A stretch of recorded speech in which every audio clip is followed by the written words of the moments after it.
অসুস্থ বিজেপি সাংসদ অভিজিৎ গঙ্গোপাধ্যায় ভর্তি করা হলো হাসপাতালে। হঠাৎ গুরুতর অসুস্থ হয়ে হাসপাতালে ভর্তি হলেন বিজেপি সাংসদ তথা প্রাক্তন বিচারপতি অভিজিৎ গঙ্গোপাধ্যায়। শনিবার রাতে তড়িঘড়ি তাকে ভর্তি করা হলো আলিপুরের এক বেসরকারি হাসপাতালে। জানা গিয়েছে, শনিবার হঠাৎ বমি ও ভীষণ পেটে ব্যথা শুরু হয় অভিজিৎ গঙ্গোপাধ্যায়ের।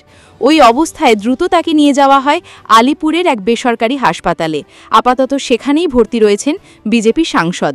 মেডিসিন বিভাগের চিকিৎসকের তত্ত্বাবধানে চিকিৎসা শুরু হয়েছে। সার্জারি বিভাগের চিকিৎসকও দেখছেন।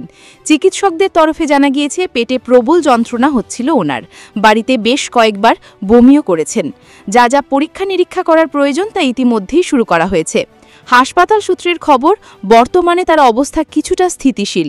চিকিৎসকদের পর্যবেক্ষণে রয়েছেন অভিজিৎ বাবু। বর্তমানে অভিজিৎ গঙ্গোপাধ্যায়ের বয়স ৬২ বছর, ফলে বয়সজনিত সমস্যা রয়েছে তার। পাশাপাশি গত কয়েকদিন প্রবল গরম ও খাওয়া দাওয়ার সমস্যার জেরে এই ঘটনা ঘটে থাকতে পারে বলে মনে করা হচ্ছে।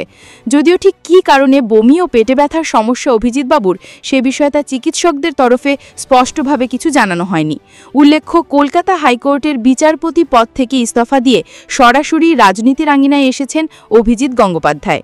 ২০২৪-এর লোকসভা নির্বাচনে বিজেপির টিকিটে তমলুক কেন্দ্র থেকে ভোটে দাঁড়িয়েছিলেন তিনি। তৃণমূল প্রার্থী দেবাংশু ভট্টাচার্যকে হারিয়ে জয়ী হন তিনি। পাকাপাকিভাবে রাজনীতিতে নেমে বেশ দাপটের সঙ্গেই ব্যাটিং করতে দেখা গিয়েছে এই প্রাক্তন বিচারপতিকে। এরই মাঝে তার শারীরিক অসুস্থতায় উদ্বিগ্ন অভিজিৎ গঙ্গোপাধ্যায়ের অনুগামীরা।